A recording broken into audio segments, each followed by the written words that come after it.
wrestling. And who can dispute that?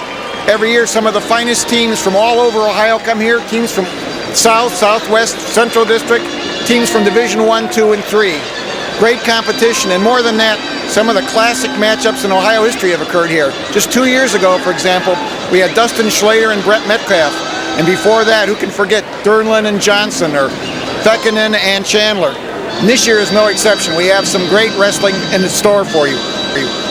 Hello, I'm Brian Brakeman, substituting for Bob Dealey here with Matside. And next to me is a man who's done just about everything in wrestling. State champion, NCAA All-American, one of the great assistant coaches of all time, and a varsity coach, and with me many times on public broadcasting. Dan Foldesy. Dan, welcome to the show. And let's talk a little bit about that matchup everybody's been looking for at 160 pounds. Brian, that's going to be a great matchup. Sponseller just crushing everybody on his way to the finals. Nemec, first day was good. Today, struggled, which is uncharacteristic because usually if he doesn't pin you, which he isn't, he'll tech fall you, and he struggled with 2 matches. And Sponseller just looks like an animal. I don't know whether Nemec has a problem with his one arm, but I did notice that he seemed to be favoring the one arm a little bit. That could be the difference tonight. And it could be. And when you wrestle at this level, you have to be 100%, and you got to go in with the mindset, I'm not hurt, so you're not protecting anything. You can't flow if you're worried about something that hurts. That's very true, but it's not the only great match we have at 160. We have another one at 189 pounds where Nick Purdue from Genoa High School, the state champ in Division 3 last year, goes up against Chris Honeycutt, who has been just spectacular in this tournament. Was also the outstanding wrestler at the Ironman tournament. And at 152 pounds, state champion Tommy Strawn is going to go against Jared Kusar in another showdown match. We're going to be starting at heavyweight, by the way, in this particular situation. But Dan, one thing we've decided is the team score. The team score, I think, is decided early. When you got St. Ed's, it can put 12, 13 guys placing the top 3, 4. I mean, you know where you're going to catch them. Right, they should score over 300 points, would be a record in this tournament. They have 8 in the finals. We'll get to see all 8 of them here tonight. And I think as the #1 team in the nation, they performed right up to expectations. They sure did, and you know, they're just peaking for the second part of their season. They're going to have a nice run, and this is a great tournament because there are some great kids here to push them, and that's what they need. That's right. I mean, they I think would have hoped maybe for a couple more in the finals at heavyweight, 215 for sure. Yes. Didn't happen to work out for them here, and that's mainly because, as we said, the great competition. Incidentally, this tournament will start at the heavyweight class and work its way down. It's the opposite of what we see in many instances, but I think it's a nice change of pace and one that should be interesting for all of our fans.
Greatest show in wrestling, and who can dispute that? Every year some of the finest teams from all over Ohio come here, teams from South, Southwest, Central District, teams from Division 1, 2, and 3. Great competition, and more than that, some of the classic matchups in Ohio history have occurred here. Just 2 years ago, for example, we had Dustin Schlater and Brett Metcalf, and before that, who can forget Durnlin and Johnson, or Fekinen and Chandler. And this year is no exception. We have some great wrestling in the store for you. Standing with me tonight is Coach Greg Urbis from St. Ed's, the team that will be victorious tonight. And Coach, tell us a little bit about your strategy for this tournament. It comes towards the middle of the season. Exactly how do you prepare for it? Well, it's one day at a time. It started back, after the States last year, and the kids had a great off season.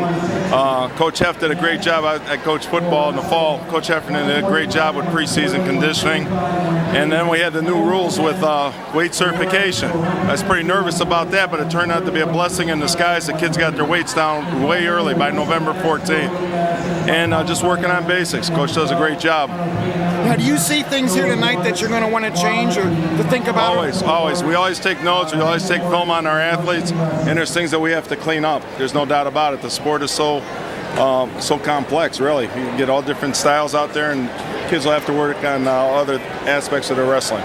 Dan? Coach, every year your team has a character trait. What would you say, how could you characterize your team this year? Well, Coach Heff really did a great job talking to the team about it. He loved them because he loves this team. He told them that they're always going for the pin. They're always going for back points. And it's really, really, really huge this year. Our kids are getting it on top. Who should we look at tonight from St. Ed's? You got 8 in the finals. All of them. All of them? Yeah, they're all important because we know that this is a big indicator on whether a kid can get to the state tournament or not. And it's a building block. A kid, if he places here, it doesn't matter where he does. Look at Nick Marcelino, and you can take off from here and just build on your performance at Medina. Well, good luck tonight. Thank you. See you again. Thank you. It's a pleasure, as always, to talk to Lynn Hoteling, who is the tournament manager for this tournament and has been doing this for many, many years. And Lynn, tell us a little bit about the process by which we get all these great teams and all these great matchups. Each year, the teams have to turn in an application, and they're evaluated on how they did at the state tournament the previous year or at district if they didn't have really anybody that went to state. I also look at what part of the state they come from, because we like a good mix of styles from all over Ohio. Out-of-state teams, of course, are welcome. We have Davison from Michigan, who's one of the top teams in the nation. And we look at, how solid a team they have coming back from the previous year as well. So you really have a waiting list here for teams that might... We do, and we have to turn down teams. Well, I think it shows here because the competition, I think this year in particular, this has been one of your best years in the last 5 or 6. It has been. It's been real exciting. We had a fantastic semifinal heavyweight match this afternoon that was unexpected, that the crowd was just really into it. Lynn, this takes a lot of time to do all those things and even spend a couple days here probably before and all day yesterday and today. What makes you keep coming back to do this? I love this sport and I love the kids. We're just a big family. When I write anything, it's the M.I.T. family, and everybody's a part of it. Well, I'll tell you, it really has paid off because this is one of the best run tournaments that we go to, and the people here are so friendly. I think maybe that family atmosphere has really paid off. And what about the future? Any new plans next year for this tournament? We're going to do a little bit of tweaking on maybe looking at the 5th and 6th from districts, move the quarterfinals back to first day because the guys I know get a little tired.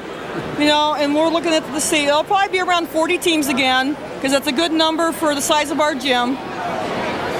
Well, thank you, Lynn, and we'll be right back with the start of the heavyweight match. pounds. As I said, we're starting at the heavyweight classification. You're looking at Antonio Jeremiah from Darby High School in Columbus. State placer last year, runner-up here last year at 6'5" and 285 pounds. He's the #1 seed, and he'll be going against Wade Ishmael, the #3 seed. He's 6'1", 240 pounds, a junior from Oak Harbor High School, undefeated this year.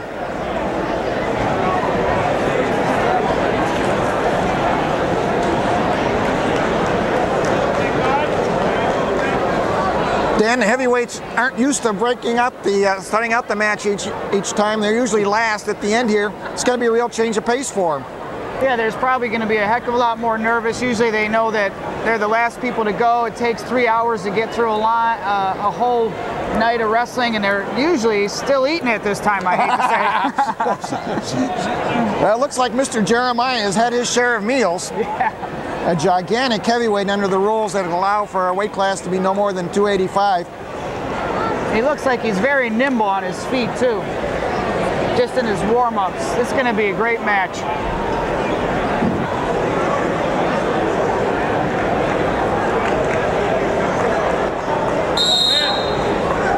Jeremiah, as you can see, by far the bigger of the two boys.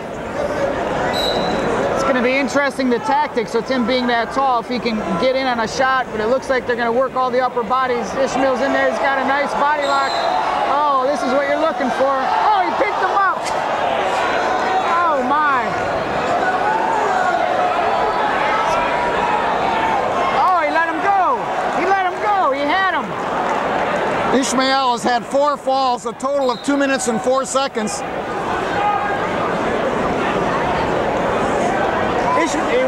He's in there so tight, he got him just a little bit off, but Jeremiah kept his toes, and he just couldn't get that. Look, he's looking to foot sweep, I think, to take him down and take him to his back.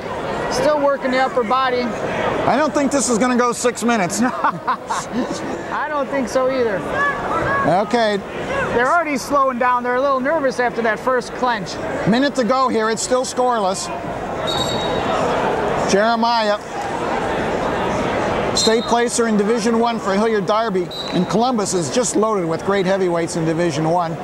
Ishmael, a transfer from North Baltimore to Oak Harbor this year, never has made it to state, but based on his performance the last few weekends, he'll be a strong favorite to do so this year. I would look for Ishmael to try to do a couple duck unders because he's a little shorter.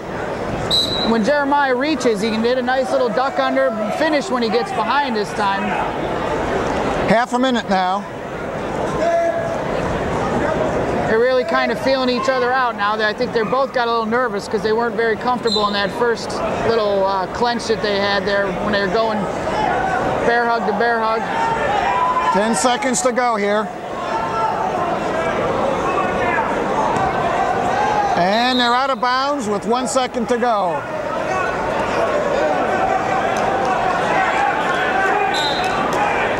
And we have a scoreless first period.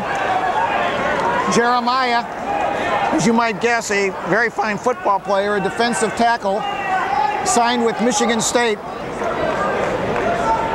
Boy, he's got the size. I'd hate to get hit by him. This will be interesting to see if either one of them are mat wrestlers. Well, this afternoon we saw Jeremiah beat former state runner-up Ben Kuar from St. Ed's. Doing just that. He's turning him. He's got him. It looks like that's it. And there it is. 2 minutes and 10 seconds, Antonio Jeremiah. That answered our question. That was a pretty simple little turn in there, little arm bar.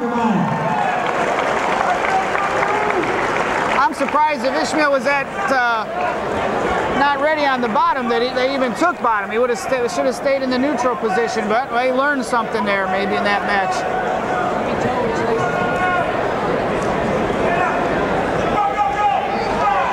At 215 pounds, you're looking at state placer Tylo Rasher, a junior from Uniontown Lake High School. Rasher was 6th in the state last year at this weight class, and he will win tonight by forfeit as Adam Kogar, who was the #2 seed and was to be his opponent, has been medically unable to continue.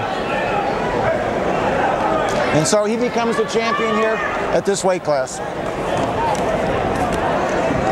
You're looking at the number 1 seed at 189 pounds, defending state champion and M.I.T. runner-up Nick Perdue. He's a senior for Genoa High School, 14-0 this year, and one of the great Division III wrestlers in the state of Ohio. He'll be wrestling in what should be a classic matchup. The senior from St. Edward, Chris Honeycutt, the number 3 seed. He was 3rd in the state last year, and he's the defending M.I.T. champ at this weight class. 16-0 this year. He was 1st at the Ironman and won the Outstanding Wrestler Award as well.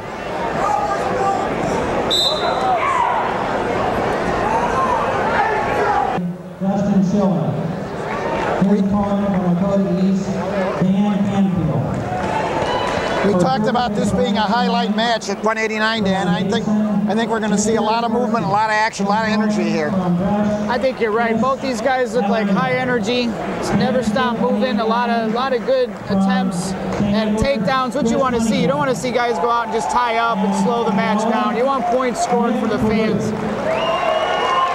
171. I tell you, I think the favorite has to be Honeycutt. He's just been on a tear. Winning the Ironman, winning Outstanding Wrestler Award. He just looked devastating this afternoon, beating the Michigan State runner-up, pitting him actually in the second period after running up 11-0 advantage. You have to wonder if the match does go the full distance, which it should, if Honeycutt would have the advantage with just being in better shape, having better workout partners than Perdue. Well, maybe, but you gotta remember, Jenna was 171, was 2nd in the state last year, so I'm guessing these two guys work out all the time. We'll see Kurt Wolf next match. Actually, they're starting out a little bit slow, a little half shot there, front headlock counter by Perdue.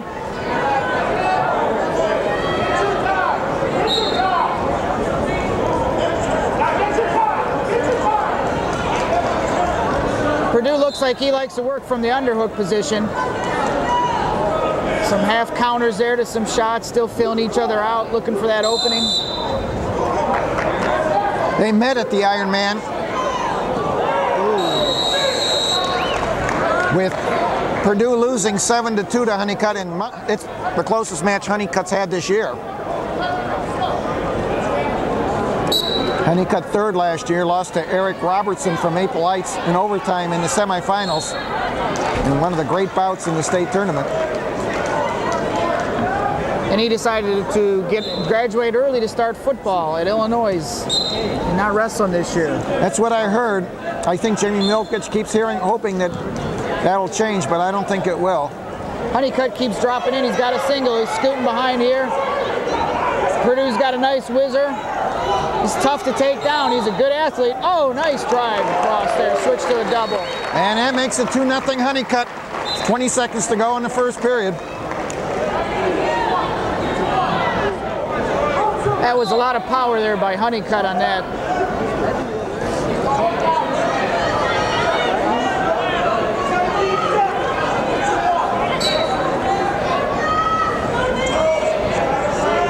You don't want to give a point away here. Oh, he got the one. Wow.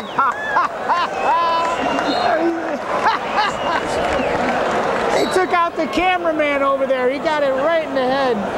That was beautiful. Look at Perdue's having a great time. This is great for wrestling. They're laughing out there like, yeah, did you see that? Period will end 2-1 for Honeycutt.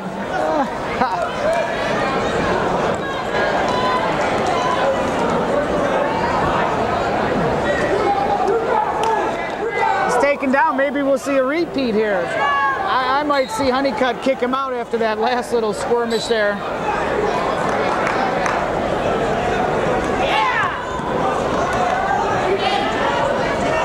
It's interesting on the stand-up. Perdue does exactly what you're supposed to. You don't stand straight up. Right. You stand up and bend what? How far back? Good, just a good, almost like a baseball stance when they say get down for a grounder and when you take an infield practice. Just so you keep your weight under you. Tied at 2. Very nice. Boy, they're really working here now. They are. The pace is picking up.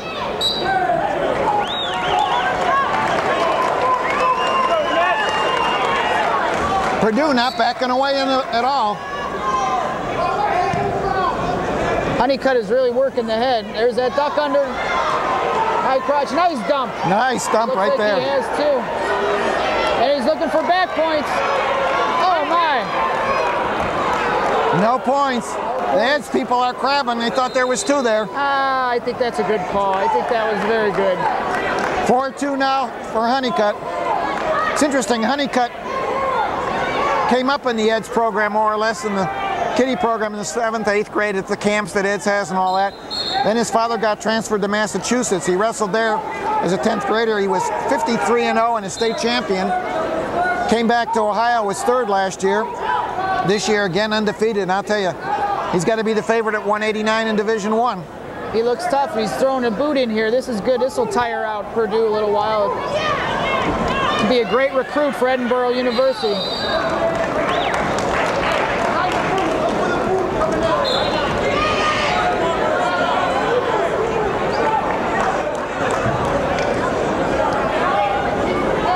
Both boys have terrific 171s as workout partners. And in fact, we'll see him wrestle next round. And that's so crucial when you have 2 guys back-to-back that can really work on it. Oh, nice cradle. Now that's an instance where you're standing up too close to your head to your knee. You got to get at least a little bit straighter in your back knowing that's coming, or he's got to grab Honeycutt's hand on the way up.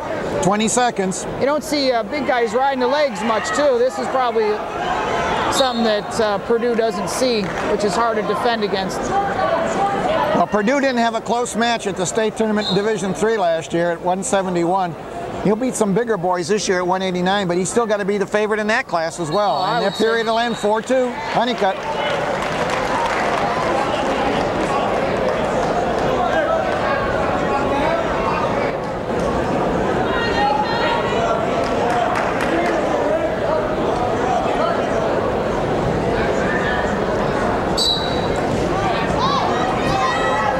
This will be interesting here. Is Purdue going to ride him out or try to turn him, kick him? He's being behind.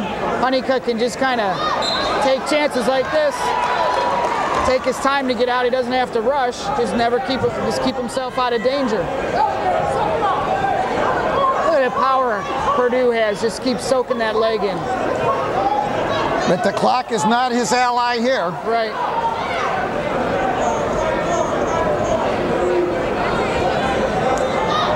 He popped his leg out. Honeycutt popped his leg out. If he throws his boot in there, he's good. Oh, he's got the cradle locked on the other side. 6-2 right there. And I think the strategy really was what you said. I think he should have kicked him out right at the beginning. I believe so. Purdue has a better chance on his feet against Honeycutt.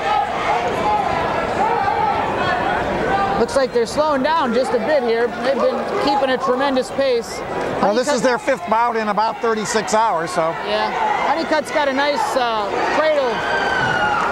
He's always looking to lock up. There it is. Oh, he caught him. Oh, nice counter by Purdue. What strength. That was 6-3 now, 45 seconds. No stalling warning is going to be needed here. They just keep going at it. This is wrestling at its best.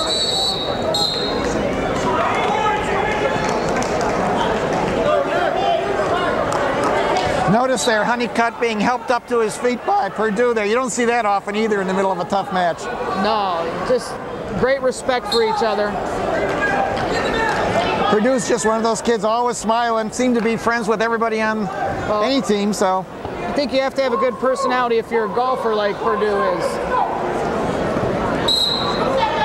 Not a good shot there. 15 seconds. Definitely Honeycutt's toughest match of the year. He's really kept that underhook tie, and there's a knee pick from the underhook tie. Oh, now that call I might disagree with.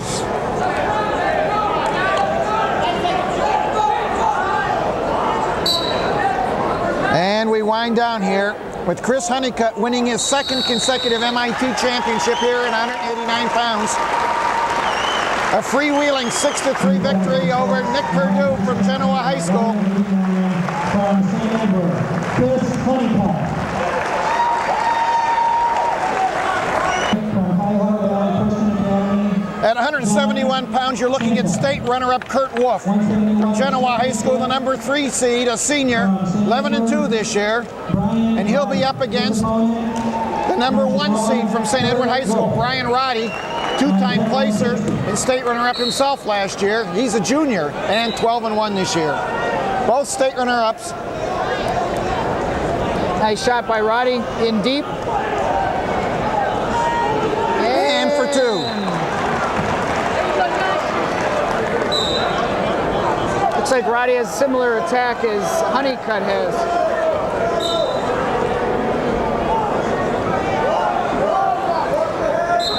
I like the strategy there. Takedown was so easy. Let's try and do it again. I think you're right. Wolf is a little taller, so it'll be interesting when he gets in. Watch Wolf defend. Usually the taller guys are harder to take down. Wolf, runner-up last year at 160 pounds, whereas Roddy was state runner-up at 171.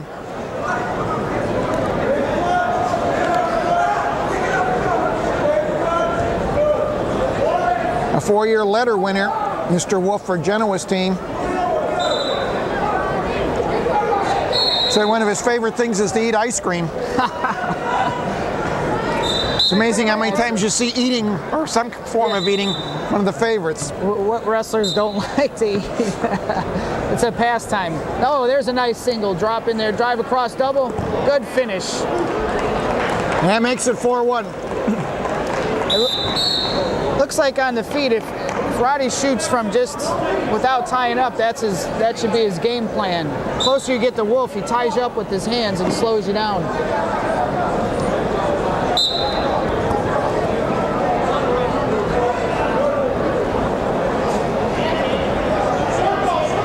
(4-2) now, a little under a minute to go.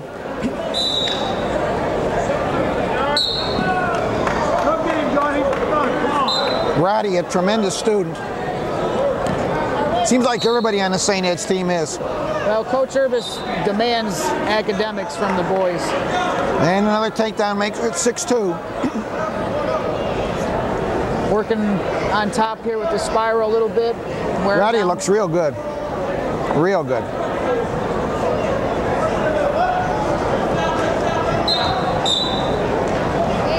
Wolf looks a little tentative in the first period here, which you think you wrestle with Purdue every day, you wouldn't be tentative in a match. This guy is assistant coach Terry Ford from M.I.T.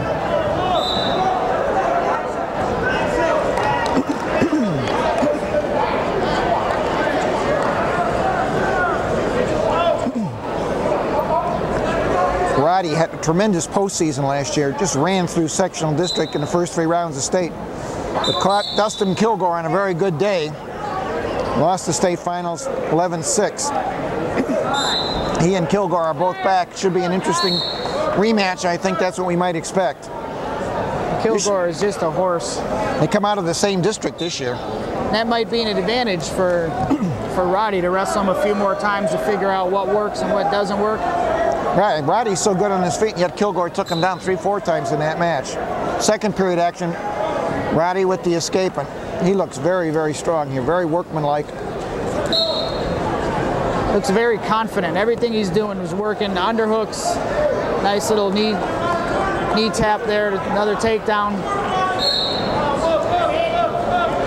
I tell you, Roddy was a 171 pounder as a freshman and placed at the state level. In Division I, that's very unusual.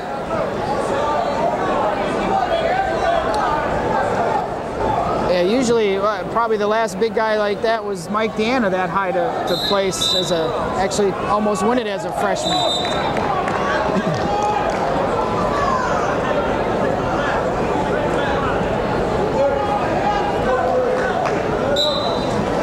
It's already 9-2 now, 9-3 with that escape. Roddy with 4 takedowns.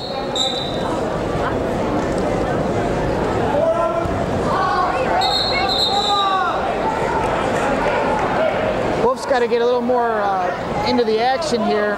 He's got to take some chances and see. He's being out physical here, really. Yeah. But sometimes it's worth it just to get in and mix it up and see what you can do, learn something. It's another nice shot by Roddy. Well, Dan, they always say each succeeding takedown is easier than the last one. That true? I think it's when you're doing the takedown, when you're attempting it and you've got a few, your confidence helps you to hit it a little harder, which makes it easier. 11-3 now, 35 seconds to go in the second period. Confidence does everything for you because you're not hitting it 3/4 speed. You know you're going to get it. You hit it that much harder. Sometimes when you see in the first period, kids aren't sure. They'll be tentative and you don't see really clean shots. Wolf, anxious to become a history teacher after 4 years at college. Still undecided as to where he's going. Roddy is just physically dominating this match. 15 seconds. Trying to bar it up here.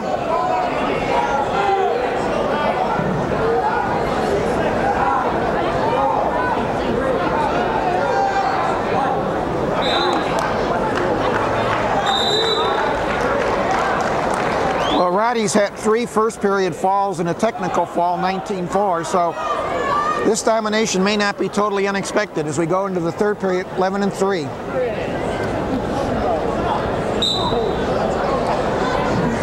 This will be interesting to see if he cranks it up a little for another tech fall or if he'll just be content to maybe get a takedown or two. Major decision. Here's another nice shot. Looks like they're going to try to go for the tech fall with another.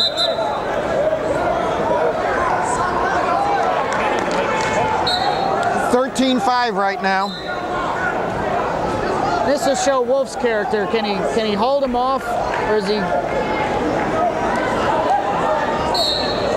Oh, kind of fell coming backwards. Good fight there by Wolf, not giving up. Roddy still comes away with the 2. 15-5.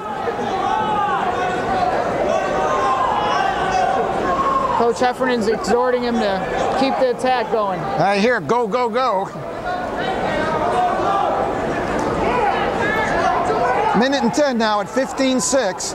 Sometimes you want to get that tech fall so bad, you do take a bad shot like that, costs you 15, 20 seconds in a match and get caught underneath.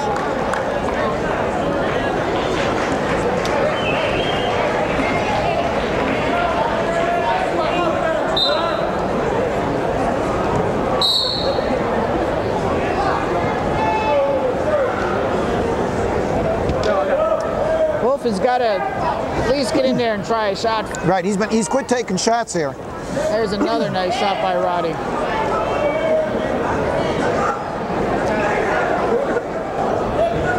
He's got it locked up in the crotch there, looking for a stalemate. And he gets the call.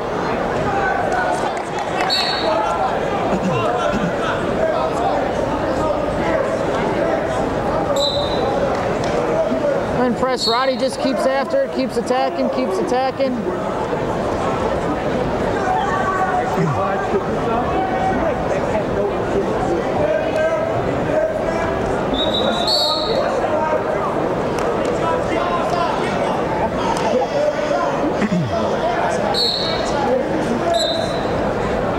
Doesn't look like Wolf really has ever filled out to his body. He's a little taller, goes to college, he could be a 190. Roddy is just powerful. Imagine 3 straight years at 171.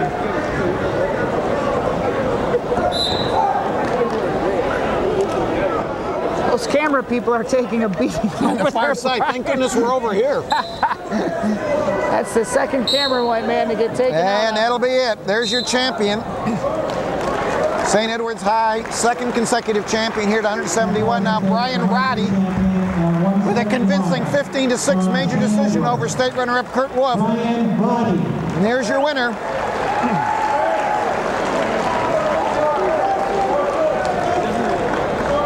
We're now coming to 160 pounds, and that's about that most people are looking forward to. We're looking across there at 2-time state champion Sean Nimick, the number 2 seed from St. Ed's. Tell you how tough the tournament is. You only get the 2nd seed with 2 state titles behind you. He's 15-1 this year, and he'll be wrestling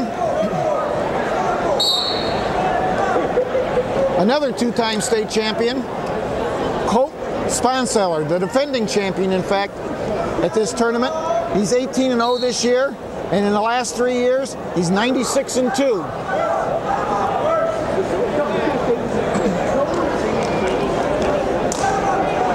It's not a bad record, 96-2. Who's the two guys that beat him? He lost a controversial decision last year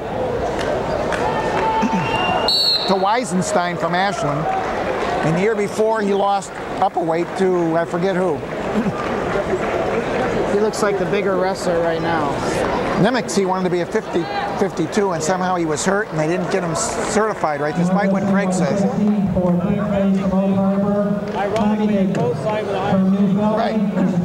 These are both Ohio State boys. 160 for third place from Brookfield, Ross Tice.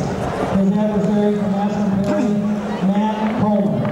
160 the championship from West Holmes, Cole Sponsel. His opponent from Sanford, Sean. I love when they say, "Go Ohio State."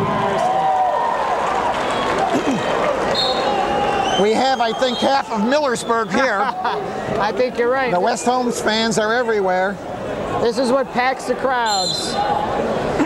These boys are going to go at it. Sponseller with 4 falls so far coming into this match. Nemec, on the other hand, had 2 relatively close bouts, both in the quarters and the semis. And I wonder what the strategy will be. Oh, nice shot. Nice defense. Oh, he still got it.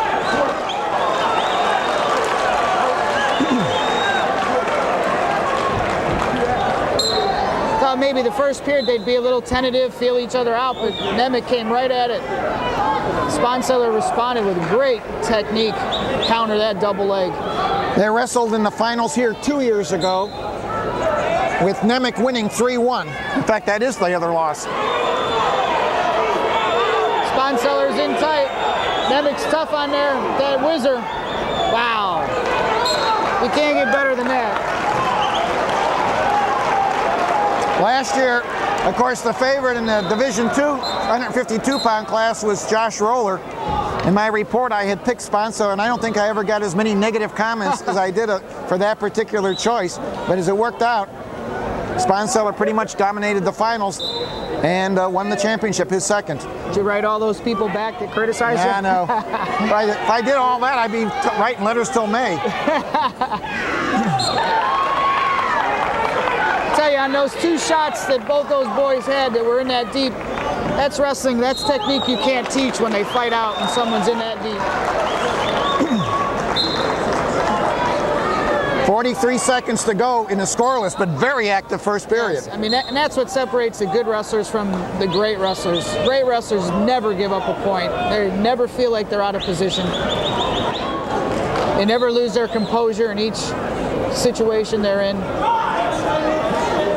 Sponseller with his in-your-face mentality, which he has used to great advantage. He won the junior nationals in that national high school situation. 15 seconds. Seems to have a little bit of a height advantage, working his underhooks. 2 very, very good wrestlers. Certainly one of the matches most anticipated the entire year. And the period will end scoreless.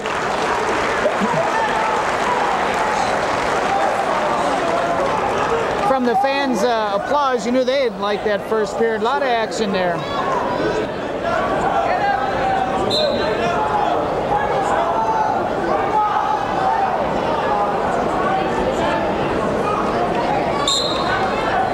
And the give-up escape makes it 1-0.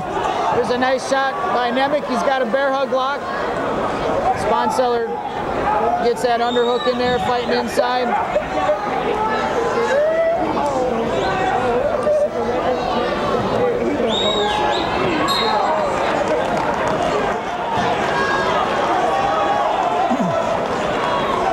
You can tell by the way these guys get in their underhooks and they're locking up the throws that they both wrestle in the summer, the freestyle. Nemec is a 2-time junior All-American, freestyle All-American. Sponseller, nice shot in there. Nemec fights out.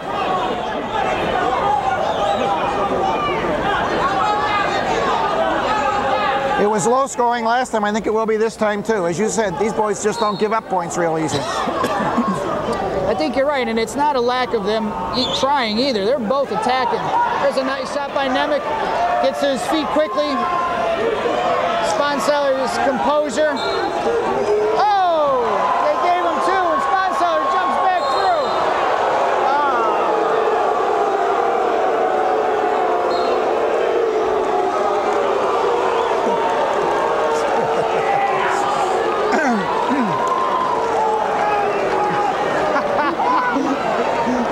Sound like we're at Madison Square Garden. I like the call. I like the call. I thought he had control. 3-0 right now. I don't know. I might disagree there. I thought it was just too quick, too soon in a match like this. 3-1 now. I think the benefit of the doubt should go to the offensive wrestler, and that was Nemec in this particular case. The West Holmes fans are making themselves heard. Yes, yes. Well, Nemec has to realize he can't sit on that lead because it looks like Sponseller is just going to start picking up the pace. Got a nice little single there again. It's in the same position, a dump, scooching around. This is a tough position to score from. Sponseller is actually in a little better position to score if he can get that leg in. Nemec's got to get his right hand across the waist.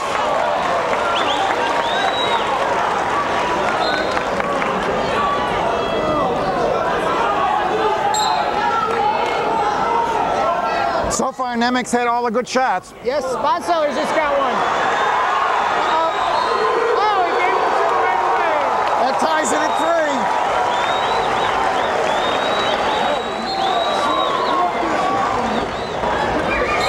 3. And the period ends. Wow.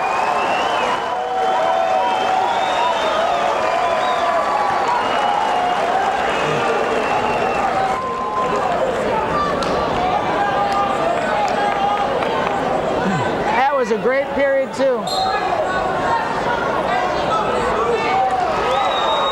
4-3 now, favor of Sponseller. Nemec's got 1:50 to get that takedown. I'll tell you, when Nemec gets in on a leg, he's got to get to his feet right away. If he stays on the mat with Sponseller, it ain't going to happen. Sponseller's in again. Nemec's got to fight. 6-3. And he lets him go.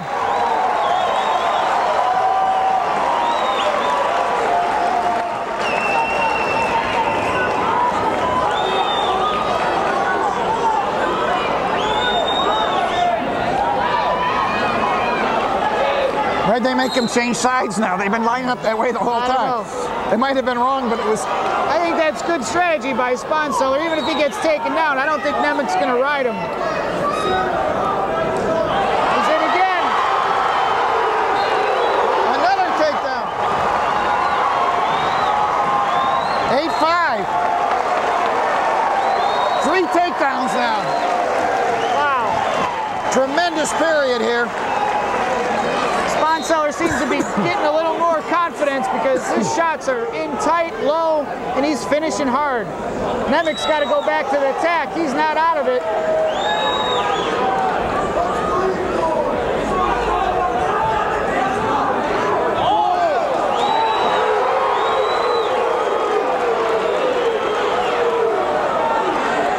Very unusual position. Nemec's got to sit up and turn in. He'll be all right.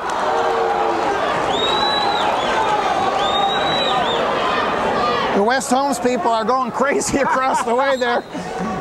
8-5 right now. A nice little drag into his... 10-5. 2 Ohio State boys, or future Ohio State boys, going at it. This thinking college, yeah. Every day they're going to be working out with each other. You're going to see them in 2 or 3 years wrestling for national titles at Ohio State. You got Palmer down there also to throw in the mix. Jeff Jaggers. Yes, some of Ohio's best. Wow. Another nice takedown. 12-6. 5 takedowns for Sponseller. What a response after being taken down. He just raised his level.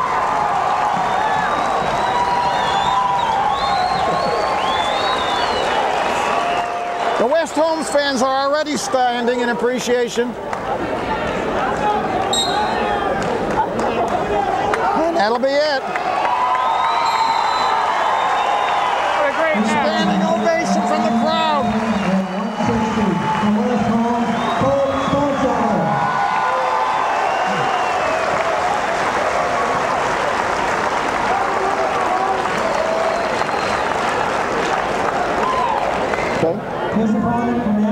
At 152 pounds, you're looking at defending state champ and M.I.T. champ Tommy Strawn, the senior from Maslin Perry, and he'll be going up against a junior, the number 2 seed, third in the state last year, from Cauga Valley Christian Academy, Jared Kusar. Strawn, 14-1, his only loss in the Ironman finals. Kusar, 15-2, his only losses in the Ironman. Another really highlight match here, two quality wrestlers. Strawn, the state champ, is going to be giving up a little size here. Oh, nice little duck in there. But it doesn't seem to make any difference with the not first after that takedown. shot. I saw Kusar today wrestle in the semis, Colton Collette, the 152 from West Holmes. Tech followed him, unbelievable match for Kusar. Best I've ever seen him wrestle, but he's got a little bit of a different animal here tonight. Sometimes these guys, you can just kind of look at, he's got to figure them out. Sometimes it takes a little while to figure someone out. You saw Sponseller figure out what Nemec was doing, and then he just lit it up. Strawn looks a little taller too, a little harder to get underneath.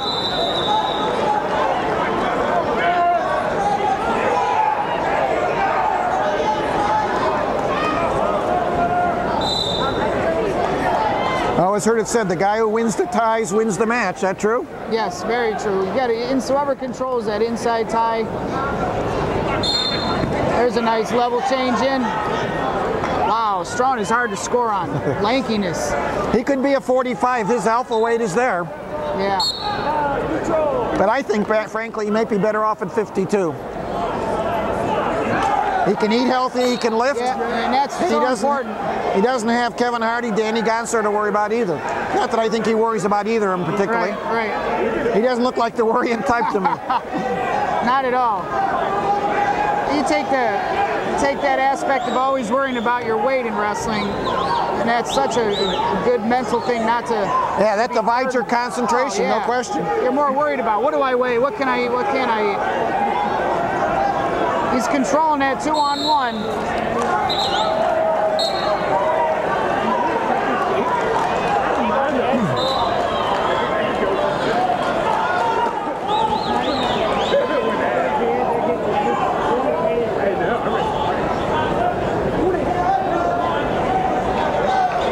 Kusar, of course, wrestling for CVCA.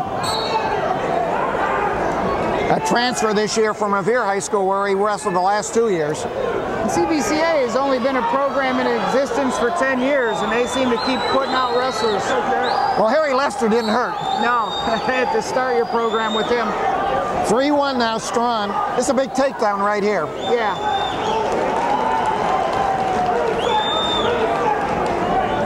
Strawn's only lost to the number 1 ranked wrestler in the country at this weight, Eric Medina, 5-3 in the Ironman finals. Yeah, we talk about tie-ups here. A lot of average fans don't really pay much attention to that. And when they don't, suddenly these moves seem to come out of nowhere. Right.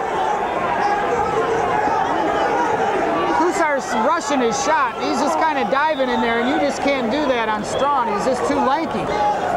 Strawn is making him taking those bad shots by controlling the inside. He's always got a wrist. Dominating from keeping that 2-on-1, keeping him away.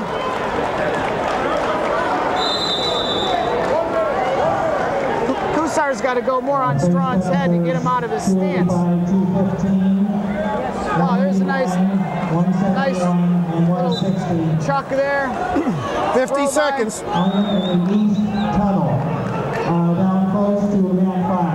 Nice little fake there. Strawn, a fine football player. Honorable mention All-Federal League, and that's a good league. He's going to be attending Edinburgh University in business management. Oh, nice double. Nice level change. going to make it hard for Kusar to come back after that. He said his personal heroes are his grandparents, and now being the grandfather of 6, I can really appreciate that. You look good for a grandfather of 6. That's why you're on the telecast.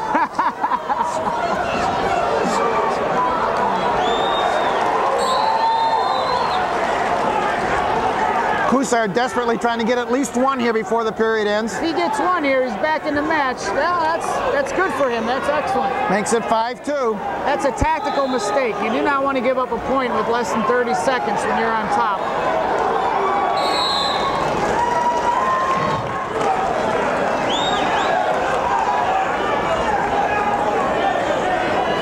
Tremendous match on the 3rd and 4th place spot with Colt and Collette tied at 9.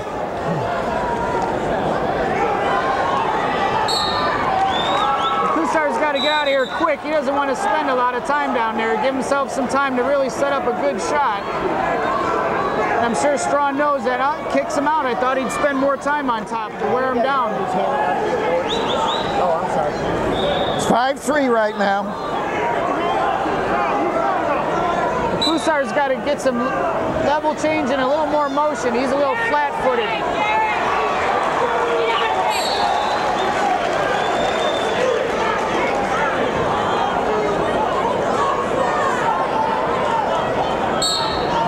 Kusar's having a hard time figuring out how to get to Strawn's legs. And I think Strawn knows it. He's just going in there, tying him up, slowing him down. It's good tactic. Back on the head. Always inside, always pushing. Staying nice and low. Nice little fake change there. Little front headlock here. Looks like Strawn knows exactly what he's doing. He's not putting himself in a bad position. Controlling He's warning the pace. Strawn? No, I think he warned Kusar. I think it was Strawn being warned. Maybe not. I couldn't believe, though, that he did. There's a rush shot by Kusar again. He still really hasn't set up a good shot. It's not that he's not trying, and Strawn is just tough inside. He's just controlling the tie, controlling the head. He's got the whole pace of the match going in his favor.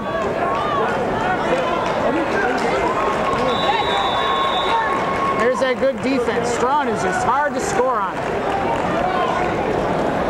Last 15 seconds here. We also need the 7th and 8th place finishers in the East Tunnel. First through 8th, weight class is 45, 215. Oh, you got it! You got it. He tugged it out. 5 seconds. It's tied at 5. And we're going to overtime. Wow. You got to give Kusar credit. He didn't give up. He hadn't even got in close all day. Strawn, again, that's another tactical mistake. Gave up a point, an escape, and a takedown in the last 20 seconds twice.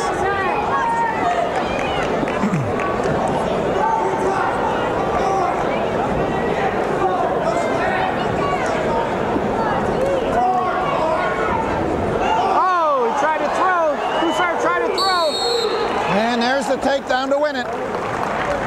That was a bad tactical mistake as well. Yes, there is no need for that. Plenty of time.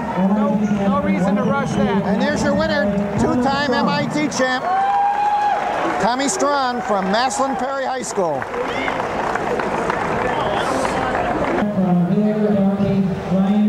Looking at the senior from St. Ed's, Danny Gonsor. State runner-up last year and the number 2 seed. He'll be going up against the junior from Oak Harbor, Kirk Tank, 4th in the state last year and the M.I.T. runner-up last year as well. Gonsor, by far the taller of the 2 boys, also more slender. Yeah, it looks like you're getting into some... He has the green wrestling shoes on for whatever reason. Yeah. We went to the St. Ed's and St. Ignatius match, and as the first thing my daughter noticed, who invented those green shoes? But both these guys little more slender built, not the beef and brawn we've been seeing since at 60, 71, and 89. Gonser, a very good tournament here. Tech fouled in the semis. All Tech falls and pins. Tank also did well until the semis. Just eked out a 5-4 victory. And that was an overtime. And an interesting ending. He was winning 4-3, and they rolled out of bounds with 7 seconds to go. And in that next 7 seconds, he was warned for stalling, which put the score at 4-4, so they went into overtime. 3 seconds into the overtime, the other kid pummeling him, poked him in the eye, and the referee penalized him a point for unnecessary roughness. Wow. So Tank ended up getting the victory 5-4. And you think that you watch this sport enough, you'd seen it all, and something like that happens. Probably the shortest overtime in the history of the tournament. Well, obviously these two are really taking it easy. They're trying to feel each other out, not a lot of action. They're not in there battling for position. Someone's got to press the issue here. See, if this was happening in the third period, somebody would be being warned for stalling here. Yes, you're exactly right. And maybe that's something wrestling needs to look at, is how they wait until the end of the match when they should be warning them right now in the first period. I think if you warn him now, you won't have to warn him at the end of the match. But anyway, we're down to the last few seconds in a rather desultory first period that will end up scoreless. Yep, with no shots. That's a shame.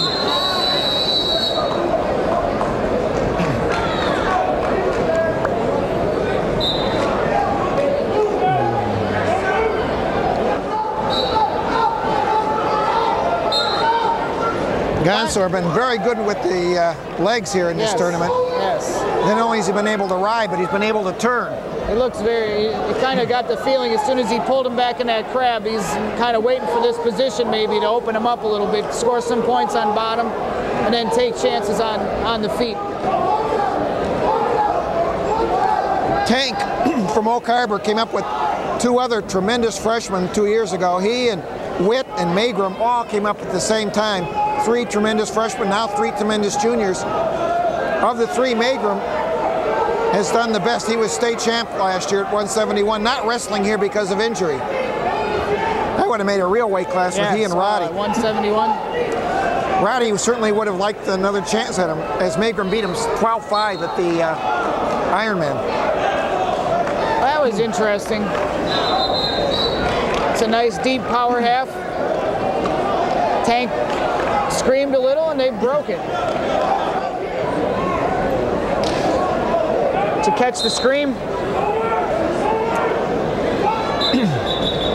Tank doesn't seem to have much action going on there to get out, which isn't a good idea. Anytime you got a good leg wrestler, you want to stay in the ball and you want to create as much action as possible so he doesn't get the legs in.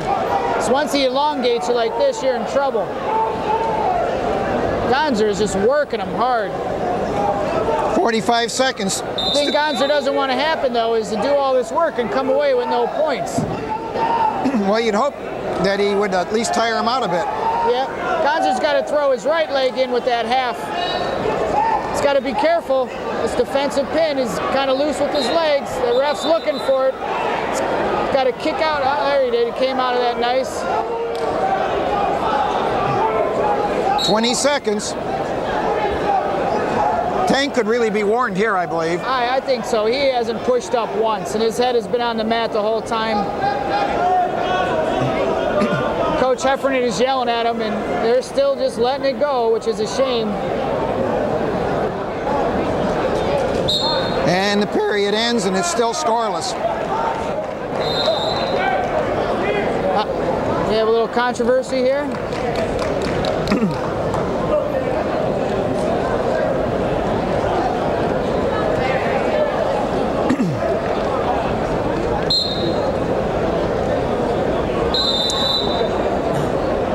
Brian, I believe he was saying that Gonser, when he puts the legs in, has got to use the legs instead of sitting back on the hips. Now we got another crab rider here, both leg men. Looking for a little tilt there. Gonser scooting out. He's got to keep scooting, pop his hips out of that saddle, but nice job by Tank. Nice hard half there.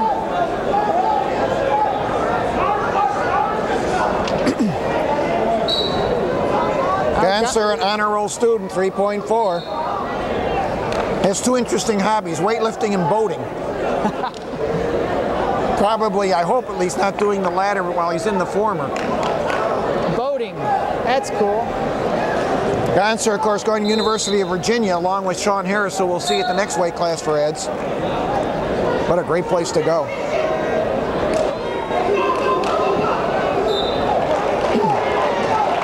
(1-0) now as Gonser escapes with 1:20 to go. Now this will be interesting here to again, both boys, nobody initiating any action. With all the points they've scored in the first couple of rounds, you would have expected a little more action from both these guys. Both boys warned for stalling. Nice shot by Tank. Gonser, being a leg man, likes this position. Tank's got to pull his right arm out. Looks like it's trapped. Looks like that's what Gonser wanted.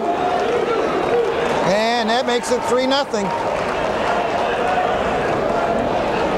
Seems like both boys are very defensive. Just waiting to try to get on top and score some points.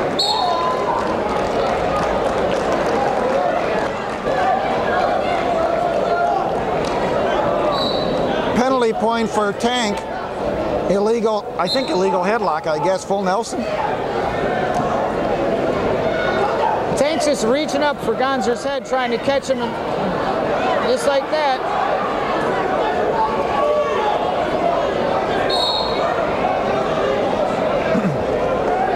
That makes it 3-2 with 11 seconds to go. They're questioning now whether that was an illegal.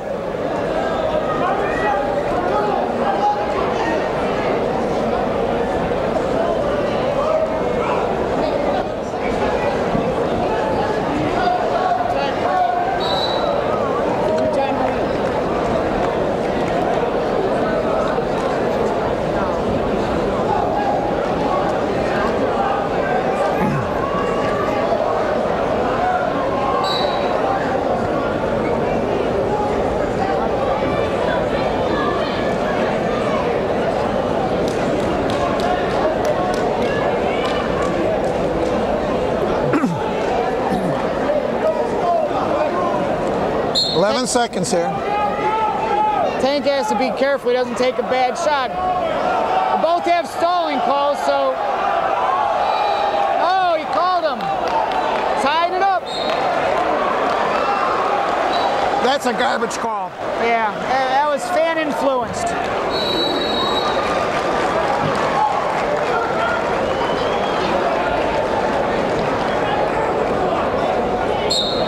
I mean, the referee let Tank sit there for a whole second period, never moving. Yes. Without a warning. Well, they're in that same position.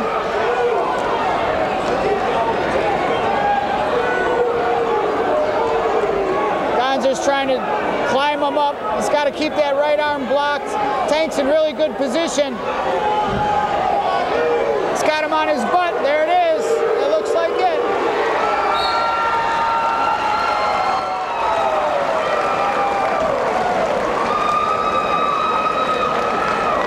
And there's your winner, Kirk Tank. Oak Harbor, 5-3 in overtime. And a bout that did not sparkle with a lot of energy. Sure was. Wow.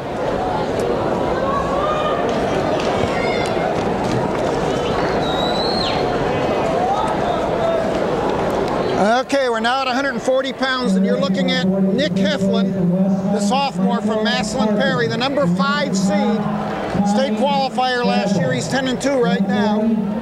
And he'll be meeting former state champion, number 3 seed, Sean Harris from St. Edward, a senior. He's 12-1. His only loss at the Ironman tournament.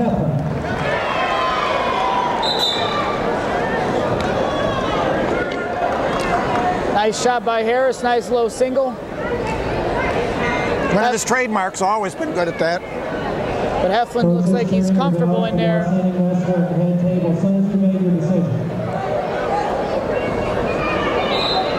Nice hips.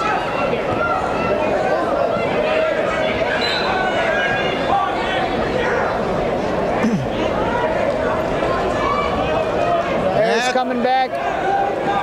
What a scramble. What a mad scramble this is. Watch that knee there. That's looking dangerous. Gonna put him Oh, in he's a- going to the cradle. Oh, he put himself on his back. Oh, my. Oh, my. He's got Whoa.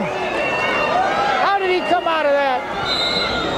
Boy, that was, he didn't panic. No, I tell you, I might have panicked there.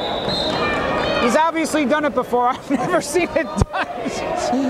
But he knew something we didn't know. That's 2 plus 2 right there. You still got the cradle, so they haven't awarded the back points yet.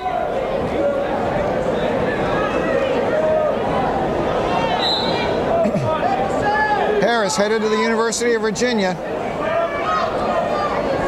That's an up-and-coming program. And there's the back points to make it 4-0. I thought Harris had a tremendous Ironman tournament. He beat the very, very excellent Jermaine Lindsay 6-2 in the quarters from Cincinnati Moeller, and then wrestled the kid number 1 in the country, Zach Kemmerer, from Upper Perkman, Kent, Pennsylvania, and beat him in the 4th overtime, pinned him in the 4th overtime in the most exciting bout of the tournament, then lost narrowly in the finals. That is such a tournament, tough tournament, like you said. You can beat the number 1 guy, and you come back and think, I should have an easy match after that, and run against another stud. And the first period will end with Sean Harris leading 4-0.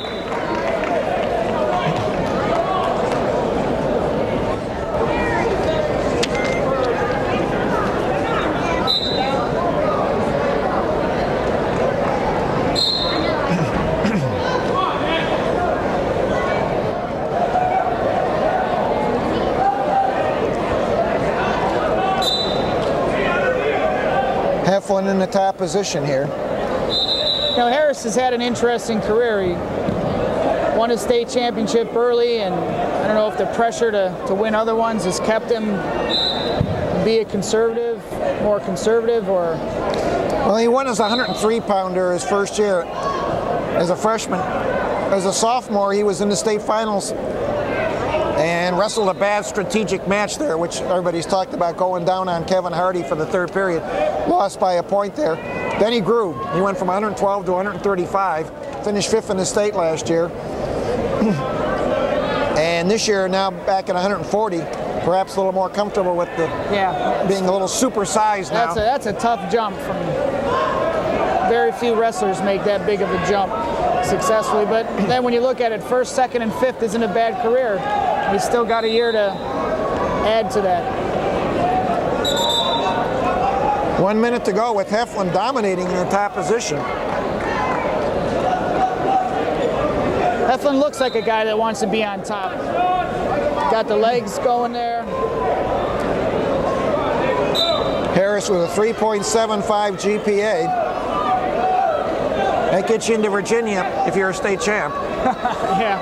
It doesn't otherwise. Warning on Heflin. Good call.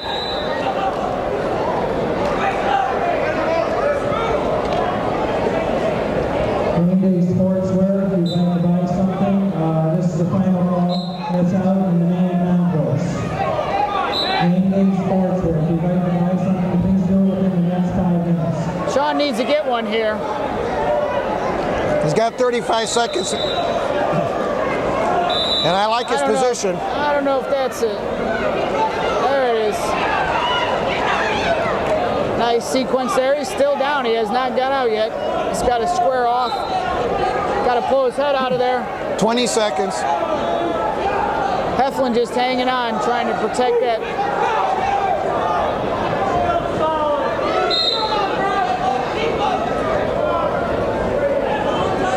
Five seconds. No points given.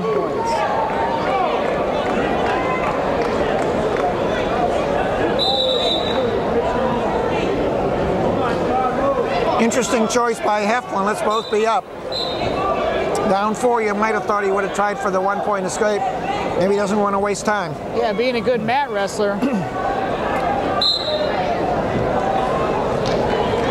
Heflin said his hero is Steve Luke, a former 3-time state champ from Massillon Perry, now at Michigan. And it's 6-0 right now.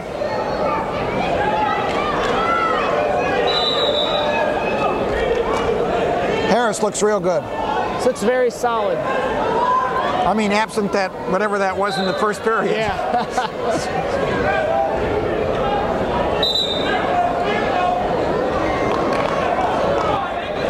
I have to ask him what the name of that move was. 45 from Oak Harbor, Kurt Tank.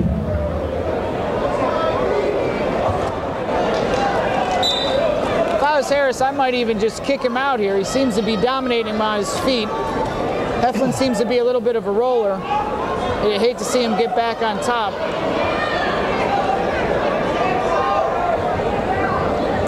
Heflin rather inactive here, I think. He seems to really have slowed down since that first period. Under a minute now. Sean Harris, were he to win, would be one of the rare wrestlers who win as a freshman and as a senior and not in between.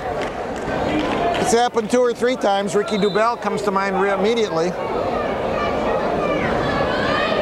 And usually it's a situation where you're 103 or 112 and grow.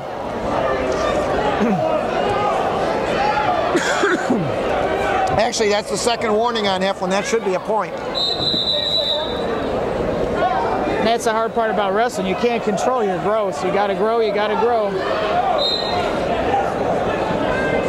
And there's the point. How do you explain jumping that high when Roddy stays at 171 for 3 years and doesn't grow at all?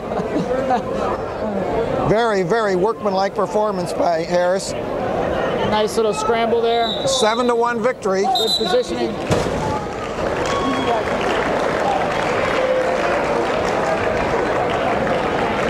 As they roll into the table here to end the bout, possibly forcing Dan Foldesi to show some of his long dormant skills. Sean Harris wins it again. I wouldn't tangle with either of those guys. I'd last about 10 seconds.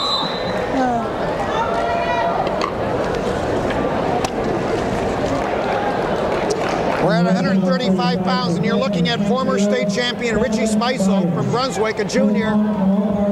State champ as a freshman last year. Had to be bothered by injuries. He'll be going against the number 2 seed, Josh Spielman, who was 4th in the state last year, a junior also. And he's 10-1 from Mansfield Madison High School. Josh Spielman, his opponent from Brunswick, Richie Speisel.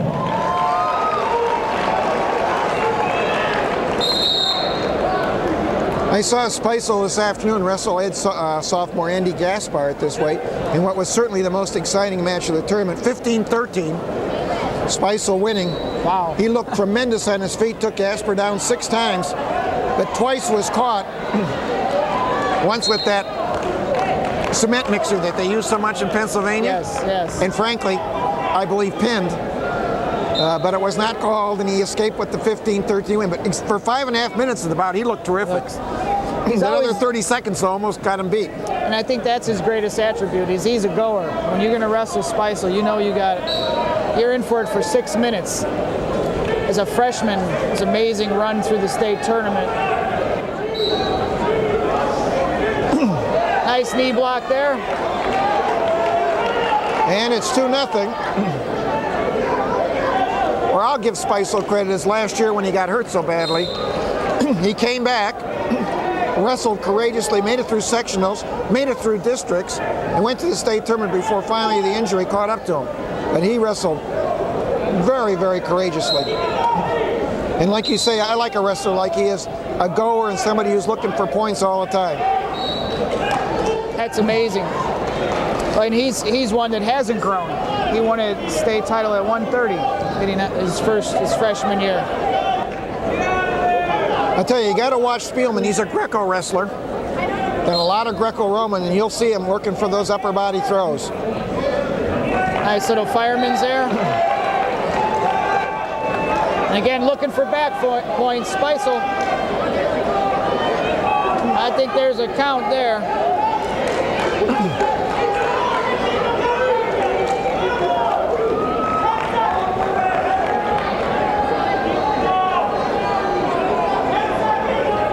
10 seconds. He's going to get 2, I think. There they are, and that makes it 4-0 at the end. 4-1 at the 6-1 at the end of one period.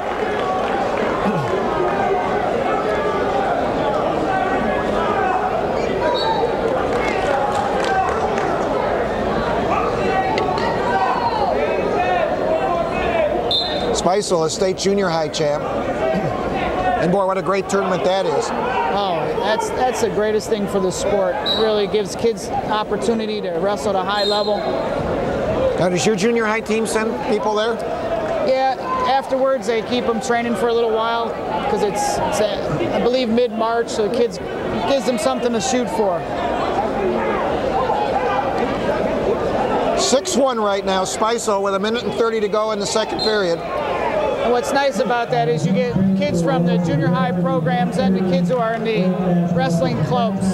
You get everybody in that tournament. 145, 140, 135, and 130.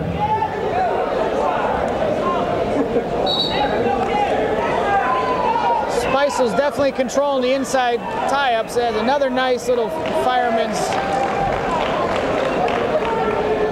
That makes it 8-1 and now 8-2. Boy, he's really looked good on his feet this whole tournament. Very composed. He's got a great stance. Very, very difficult to get in on his legs. I wonder if he stole those green shoes off an Ed's kid. Traded with Gonzer. Of course, Gonzer lost. He might not have wanted those shoes.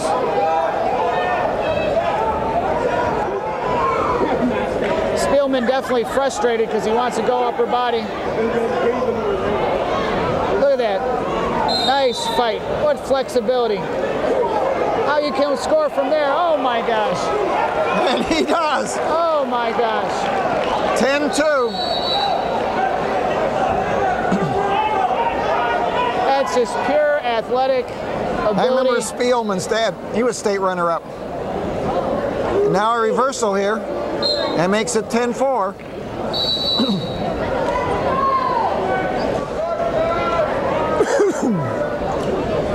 There's a lot of good action there. Both boys wrestling hard.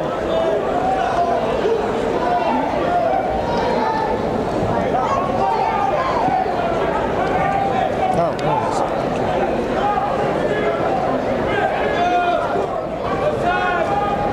Started it.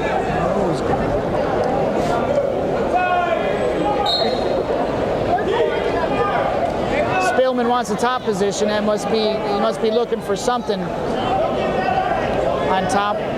It's hard to imagine at 135 pounds he started as the nose guard on their football team. Yeah, he said he had 7 sacks. That's not bad. Of course, he probably played at about 150 and is lightning quick. Well, it's hard to imagine him lining up against Freeman. 135, 285, what are your chances?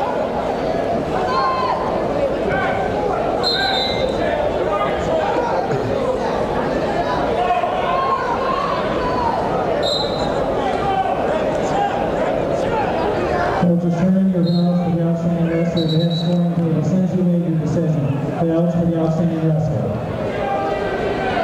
Speisel playing it smart, he's staying in a good position on bottom, earned his 1 point.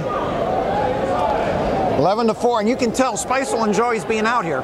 Oh yeah, his movement, got a lot of good movement, good positioning.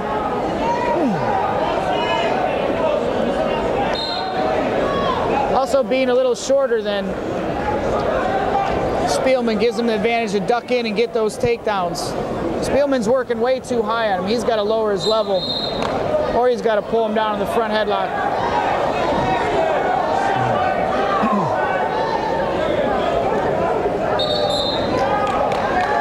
Two juniors here, they'll be back next year. Spielman has a younger brother who's the 103 or the 112 on the Madison team. Also very good, Gavin. It's always good for brothers to be in this sport. I don't know if Mom likes it, but... How'd your mother feel? She's just happy we didn't break the furniture. But it was a lot easier just to go to the same place and watch two of your kids. Oh, nice wrestling on the edge of the mat there. Speisel just refuses to give up any points at any point. Spielman's had him in that high single. Looked like he had him there, and Speisel just wiggles out. 20 seconds. I'll tell you, it's been a very impressive tournament for Richie Speisel. 35 looks like it's going to be a tremendously difficult weight class.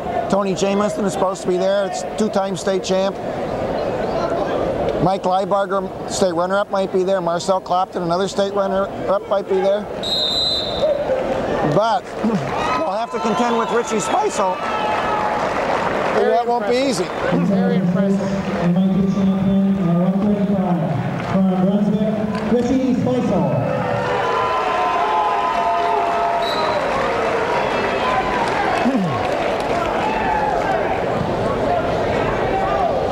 In the black?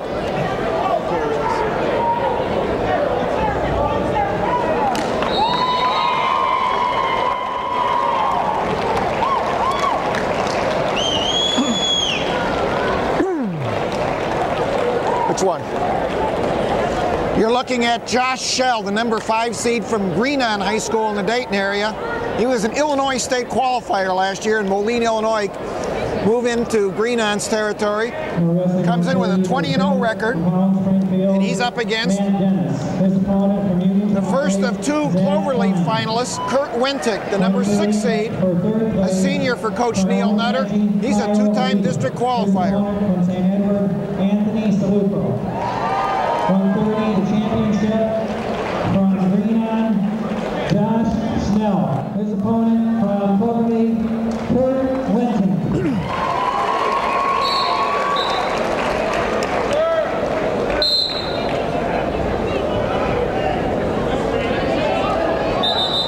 This is pretty much a wide open weight class. And it's not surprising that we have the 5th and 6th seed wrestling here.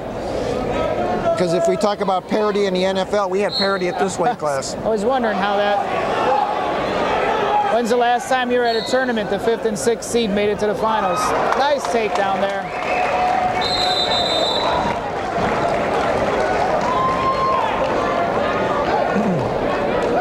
Wentig's had a great tournament. He wrestled Matt Dennis in the semis, who was 3rd in the state last year from Howland Springfield. Beat him 9-6 in a very tough match, but one in which he was pretty much always in the lead. Looked very confident on that shot and finished there.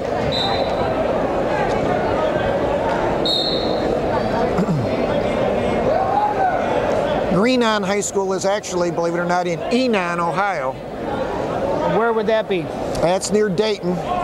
And they have had over time some very good wrestlers there, and will this year as well. That looks like at least 1, maybe 2 here. Oh!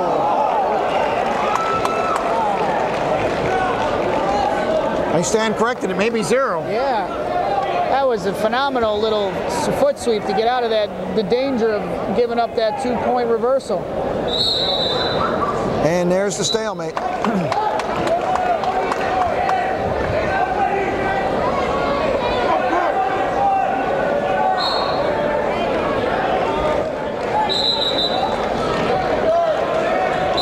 Sometimes I think it's better to be seated in a lower position. You kind of have a chip on your shoulder, you got something to prove, you wrestle a little harder.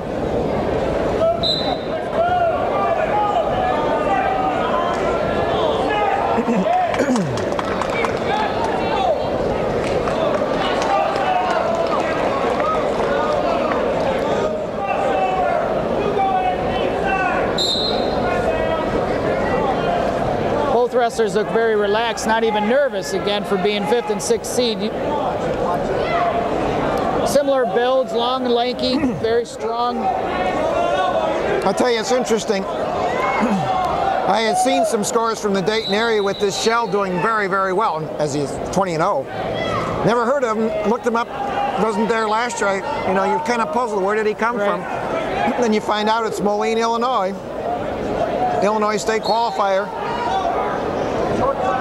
Illinois produces some good wrestlers, so that's not a bad wrestling state. No points yet, it's close. There it is. That ties it at 2.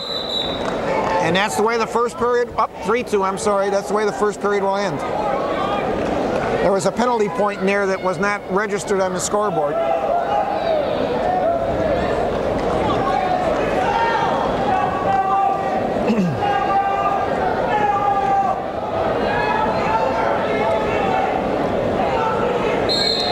surprised Wentic staying on top here. He took him down so easily with a nice single leg shot in the first period. You sometimes wonder about match management. Yeah, Shell is definitely a little wiry and likes to scramble. I'd almost cut him loose and work on my feet a little bit.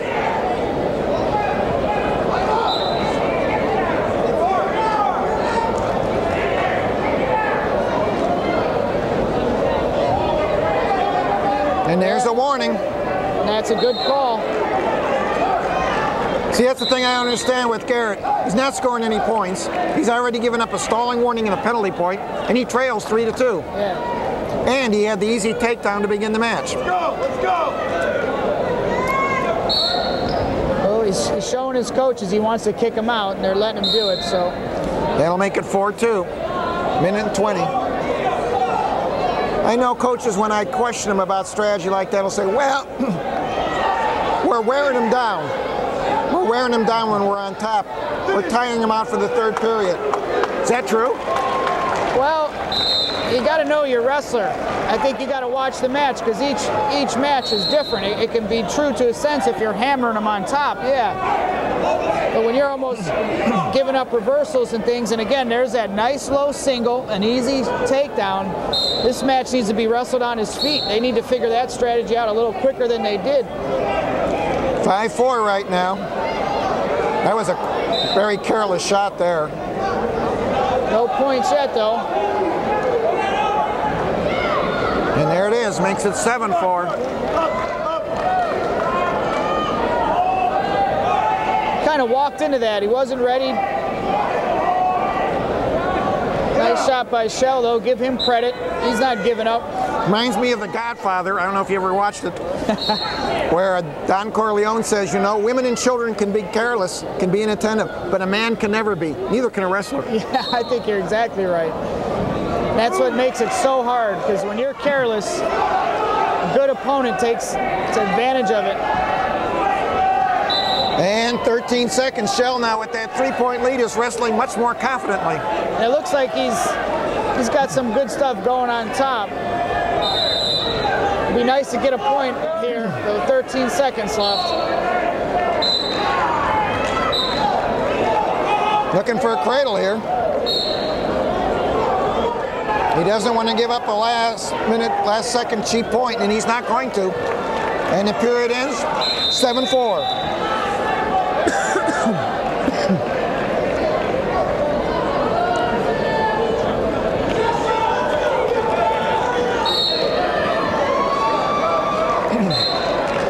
Both on their feet now. Wentic has his work cut out for him. Not that he can't do it. Needs 2 takedowns, absent back points.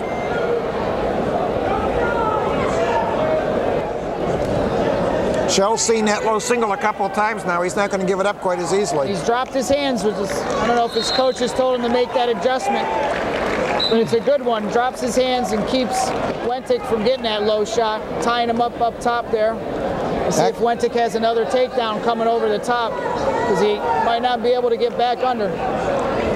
Wentic, a 3-time academic award winner at Cloverleaf High School. Also 3 times on the Ohio freestyle team. He's been around. Yes, got a vast experience.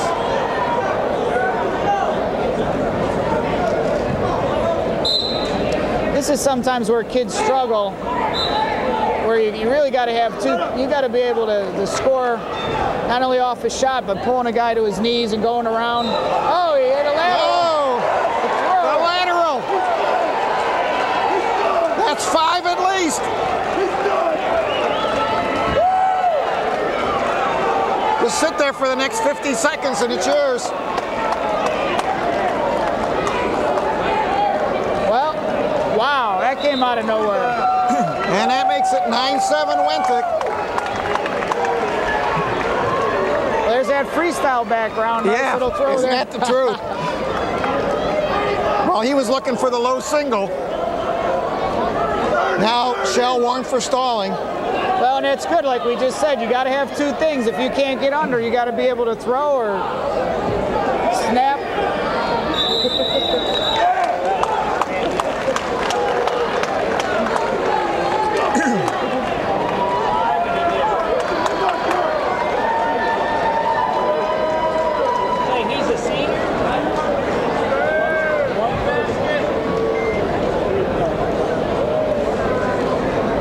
Yeah, if we have slow.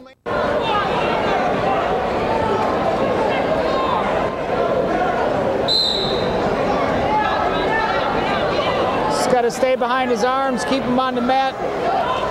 10 seconds. Nice and tight, don't get sloppy. He does have a warning, he's got to be careful. Yeah, but he's up by 2. I think he's good. There it is. Kurt Wentic. A great come from behind back. There's your champion at 130. Great tournament to win. We now turn to 125 pounds. You're looking at the number 7 seed, a teammate of Kurt Wentic's, Ricky Garrett, the junior from Cloverleaf with a 16-2 record, and who certainly wins the award for the worst haircut in the finals. And he'll be going against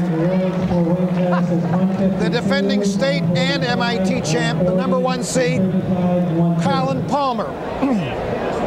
53-2 in his high school career. Both losses at the Ironman, one each year.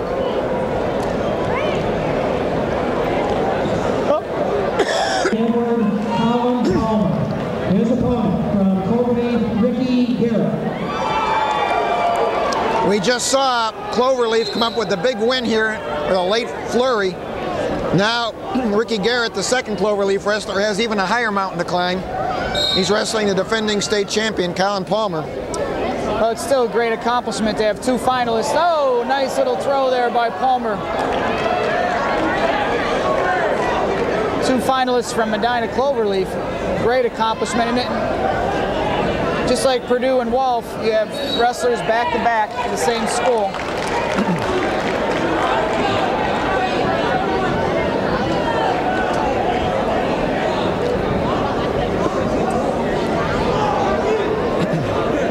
Palmer's had some quick falls in this tournament.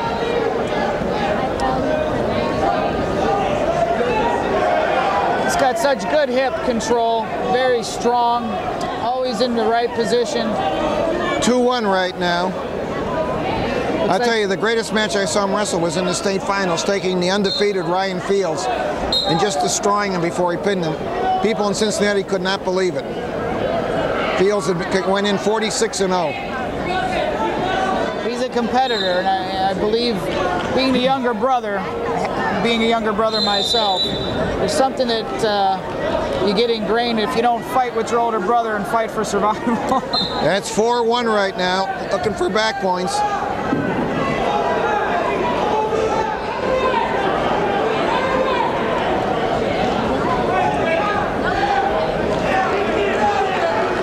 Gives him 3 more, makes it 7-1.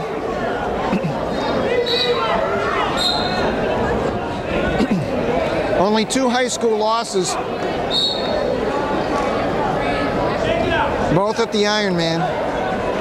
This year, just not good on the bottom. That Pennsylvania kid was state champ from Pennsylvania, was just really tough on top. Well, and that's the great aspect of going to those Ironman tournaments, because you get a different look. Pennsylvania is a great state for wrestling on the mat. Wow, he's going to go for it. Got to give him credit. 34 seconds to go in the first period.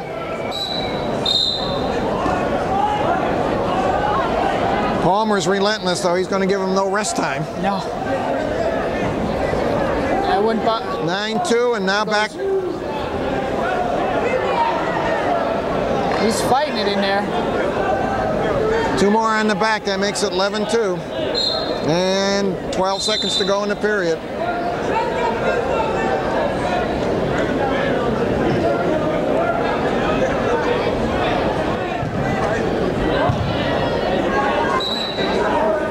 And that's it.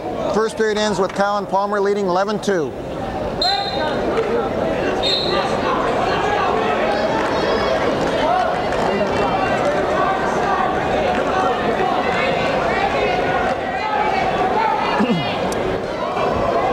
I think a good choice here. Yes, I do too.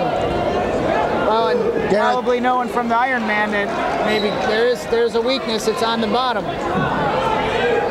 Which also makes me want to believe that more Ohio wrestlers should go to Pennsylvania, because that's college wrestling, top and bottom. And you'll get a reversal for 2 and back points for 2. That makes it 15-2 right now. One more exposure would be a technical fall. Palmer utterly comfortable in situations that for others might seem dangerous. Very, very confident in his positioning.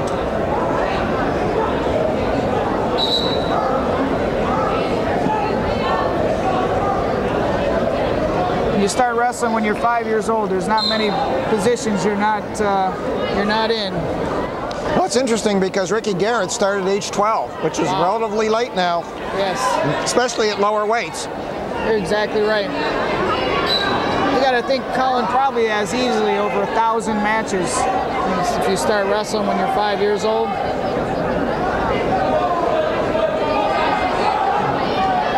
Yes, I think that's absolutely right.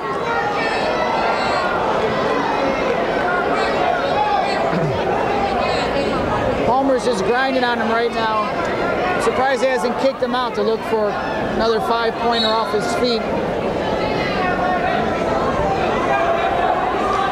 Palmer, a 3-time junior high state champ. Could be a 7-timer, I guess, the way you look at it.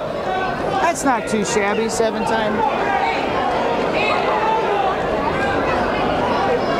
I remember when Jay Jaggers did it and won 6 state titles, I thought maybe that would never be accomplished again, but these junior high kids come in the 9th grade. It's so tough, it's unbelievable. And you know someone will come along and win 8. 20 seconds to go here. Garrett's done a nice job of avoiding that exposure.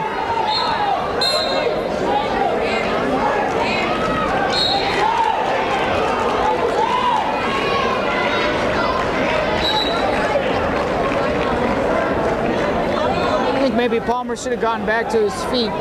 Garrett seems to be a kind of a mat wrestler kind of guy, feels comfortable.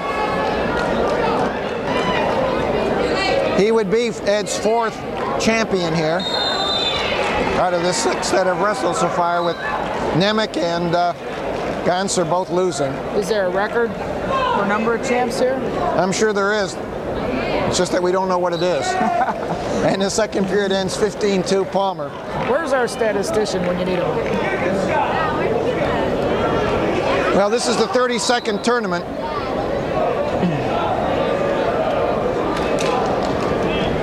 Walsh had a huge number of champs a couple times in the 90s.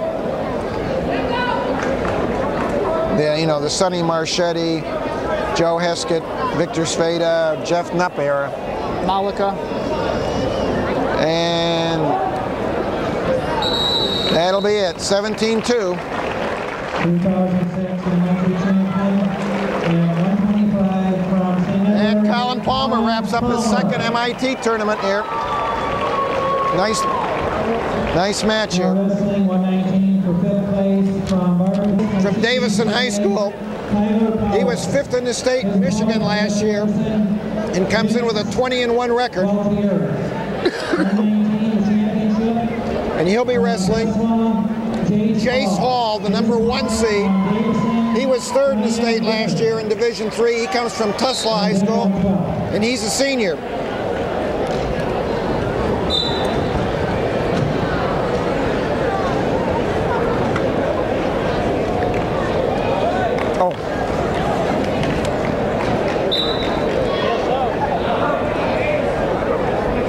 Rickard looked very good this afternoon. And while he is the number 2 seed, I guess I would rate him perhaps a slight favorite.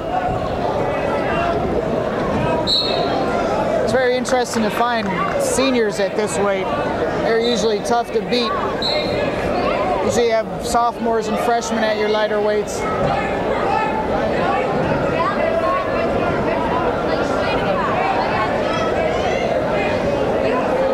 Rickard about to score here. Nice little sequence. And there it is. That makes it 2-0.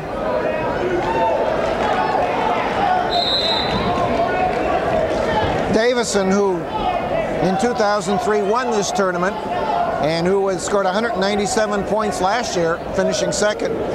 Not quite as strong this year. Only one finalist in Rickard, even though they returned 5 state place winners. Wow.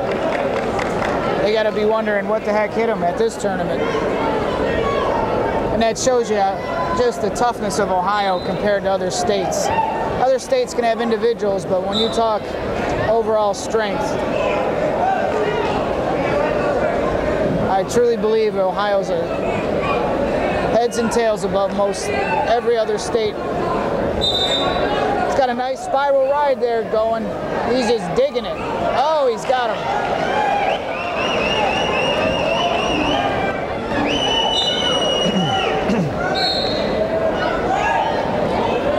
That's very close. Oh. 25 seconds to go. I think the ref missed that one. There's 3. That makes it 5-0. Remind me of Jimmy Mason on that spiral.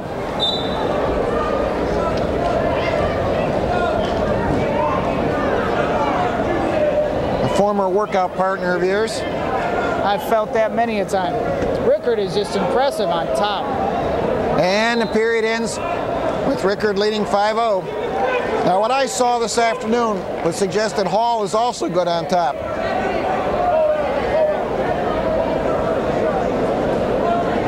Yes, Rickard with the choice. He was going to spasmodically just take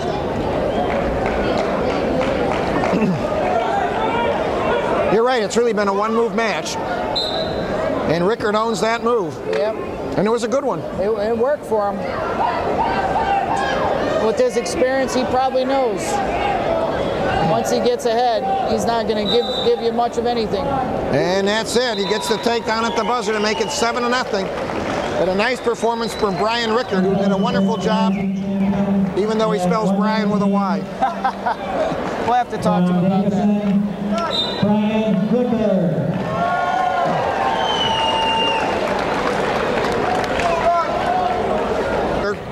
Unseeded freshman, comes in with 11-3 record, and he has wrestled brilliantly in this tournament, and he'll be going against the state runner-up from Maslin Perry and the defending M.I.T. champ, Danny Jennison. Brandon Summers. 112 for third from Uniontown Lake, Scott Mattingly.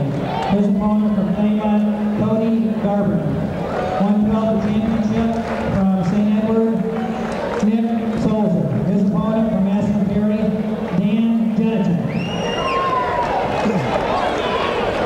On deck 103. Jennison is only a junior, second in the state last year, losing in overtime to Mitchell of Elyria. He also wrestled a very fine second round, or semifinal round.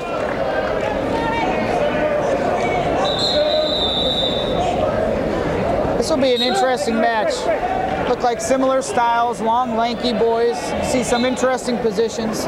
Sulzer, of course, the brother of Keith, who was the state champ for Eds last year, and I believe of Aaron, who's the holy name, 130. Yes. Their father went to school with me. He played football, never wrestled.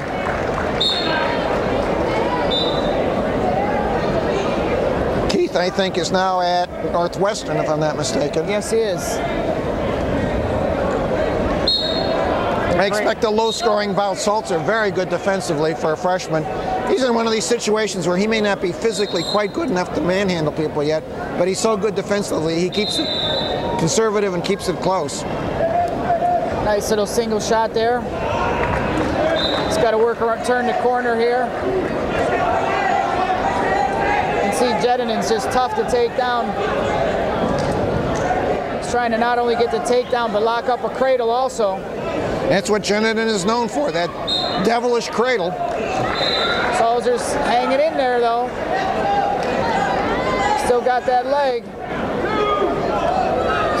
Trying a little fireman's. And I think that's a good call by the referee to let the boys decide in those situations. I think we've had very good refereeing, and I guess the only one I might quibble with was at 145, but other than that, officiating has been outstanding. And I agree with you, and that's great for the sport.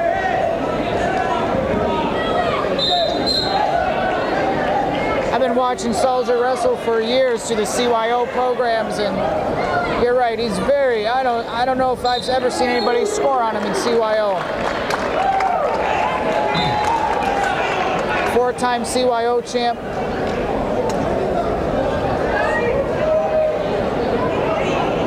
He looks like he'll be the biggest of the Sulcers. Yes, when he fills out. You know, he's a great kid. I watched him at the CYO. He always helped other kids, even helped my son work on some things my son wasn't doing. Wrestling the much older Jeniton, who's already been exposed to the cauldron of pressure wrestling in the state finals. And the period ends scoreless. Sulcer beat Mattingly 2-0 in the semis, and Mattingly, very, very good wrestler for Uniontown Lake. And Sulcer just keeps, you know, in some ways it's a no-lose situation for him. He's a freshman. He's a new guy in the block. He has no pressure. All these other guys have these accomplishments, and they're trying to defend themselves.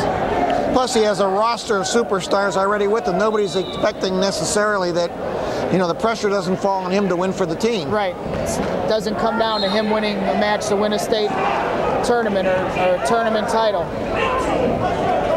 And that's one of the advantages St. Ed's has had over the year, to bring along their young guys. Look at Harris winning when he was a freshman, and the Palmer boy. Well, they have 3 tremendous freshmen. Sulcer here, Jamie Clark, who we'll see in a minute at the 103-pound final, and Guy Sacco, who is the second string on 03, but might be one of the top 4 in the state as well. I totally agree with that. They're going to be fun to watch over the next 4 years. I would expect that Sacco next year will be the 12, and Clark will stay at 3. You're probably right, because Clark is even a little underweight for 103 this year. I could see Sulcer bumping up 2 or 3 weight classes though next year. Yeah, might be. Look at the flexibility on both these boys. Sulcer just refusing to give. There's the count.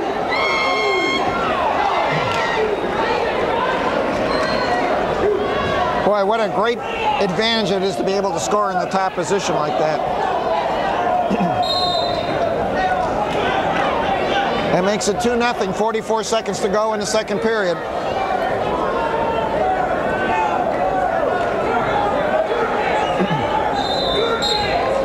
It's a type of wrestler I hated to wrestle in high school and college. Tall, lanky, just seemed to never get those legs out of the way.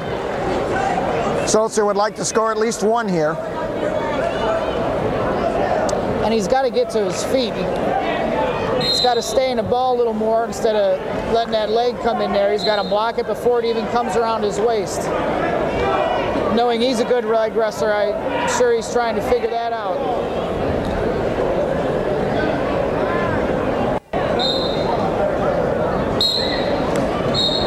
I think the... Got to his feet. That's what, oh, it is has a little panicky there. There's a cradle by Jeniton. Nice. That's it. There it is. 349. 2006. Danny Jeniton.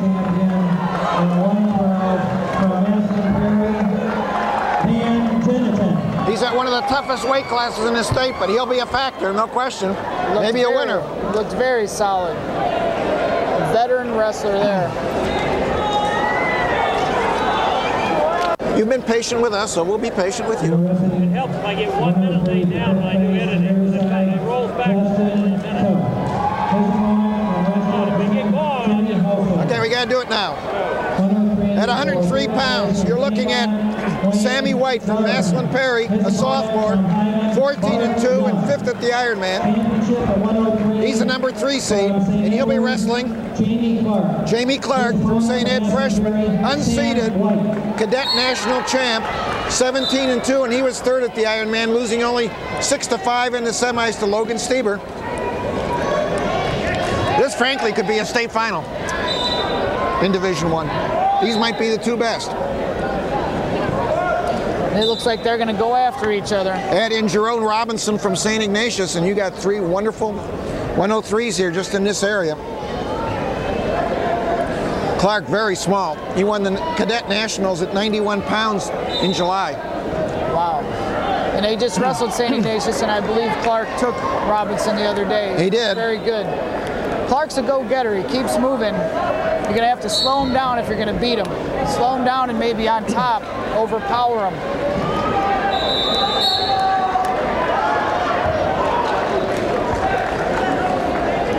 As the weight allowance goes up, though, that works against Clark, who I'm sure is not cutting, cutting virtually nothing. He's got to hang out with Kuhar and eat a little more.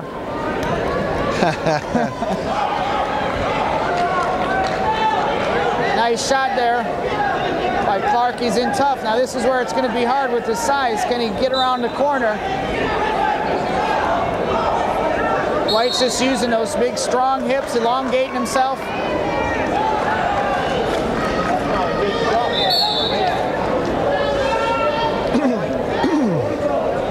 We talked about Clark being national champ. White was also a cadet freestyle All-American. Up, I think, 2 weight classes from Clark. And I'm sure these boys might have wrestled even in youth wrestling once or twice. That's an early sign there, as Clark's been in twice, unable to finish. Maslin Perry wrestlers always brilliantly prepared. Brent McBurney, the head coach, Dave Riggs, the assistant who is not here tonight, unfortunately, the death of his father. David Briggs, a great coach in his own right. Great ambassador for wrestling.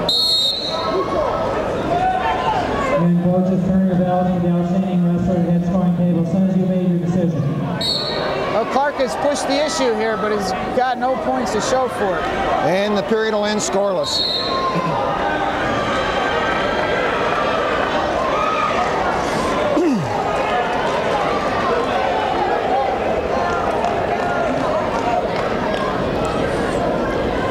It was Clark's choice here, and he took down, somewhat surprising to me. I'm pretty surprised at this too.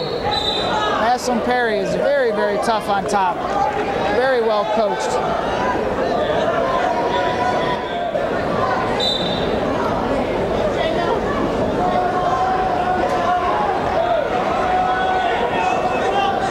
He's almost out there. Nice recovery there by White. Oh, he does get out. Boy, technique-wise, he's very, very good. He stays compact. So much for us as coaches, huh? Telling him to not take bottom. 1-0 right now. Surprised White hasn't really picked up the attack. Got in on the Clark's legs.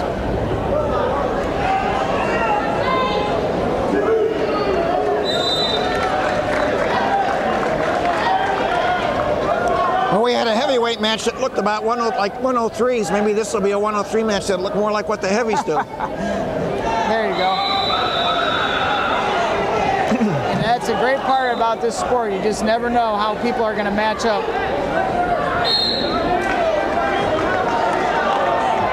He's got to get that clean shot, Clark. He's got to get it, and he's got to get it so he has a corner turned already, because when he's underneath White, he's not going to score. Right there, he's got it, and probably keep it right there. Stay on your feet, don't get down to the mat.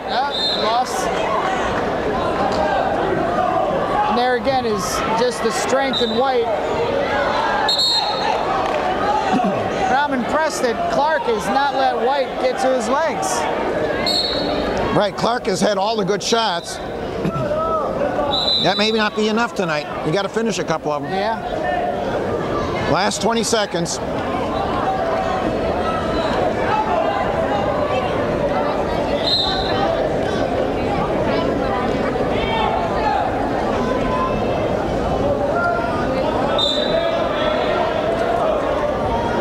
And the second period will end with Clark leading 1-0 and White sure to take down. I believe so. This is going to end up being a on-the-feet match here. Who's going to win? Unless Clark. I have not seen Clark on top.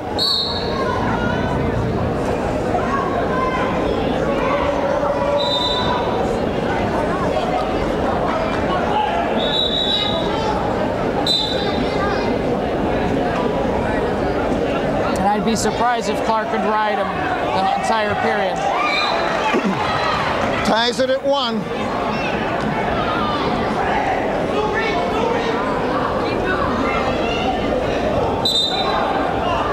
Clark very active with his hands. Very, very active with his hands. You see White trying to hold on his head or grab his wrist to slow him down.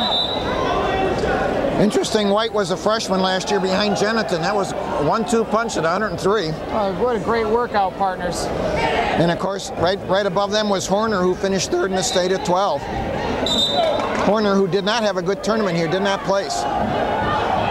But I'm sure will be a factor at the end of the year. Minute to go here. And the only hard part about this is you don't want the referee to become involved. Clark has been the aggressor, but really not much more than White. I haven't seen White go underneath for a shot, though. No. And there's Clark in again. Oh, there's that strength. Nothing yet, nothing yet, nothing yet, nothing yet. There it is.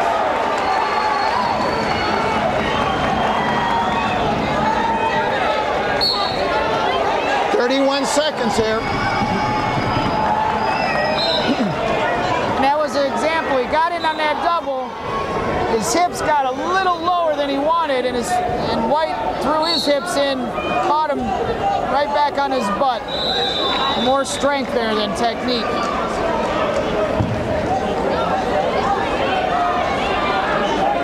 Clark needs to get one here quickly and hope for a last-second takedown. It makes it 3-2. He's going to have to go quick. 7 seconds. I think White's got it here. A mild upset. Sammy White. 3-2.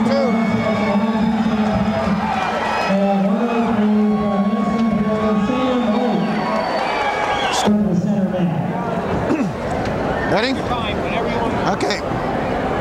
This brings to a close the 32nd annual Medina Tournament. I think a particularly good final round for this tournament, or for any tournament for that matter, especially at the upper weights. I thought some exceptional upper weight wrestling. Denny? That's probably the best upper weight wrestling I've ever seen in the state. I mean, you just, between Sponseller and Honeycutt, unbelievable talent. Those are great college prospects, and they're going to have great careers. I'll tell you, Roddy was just about as good there, and Strawn at 52 was also wonderful. I think that was the highlight here, was the upper weight wrestling. We saw some good lower weights as well, but somehow I think it was the upper weight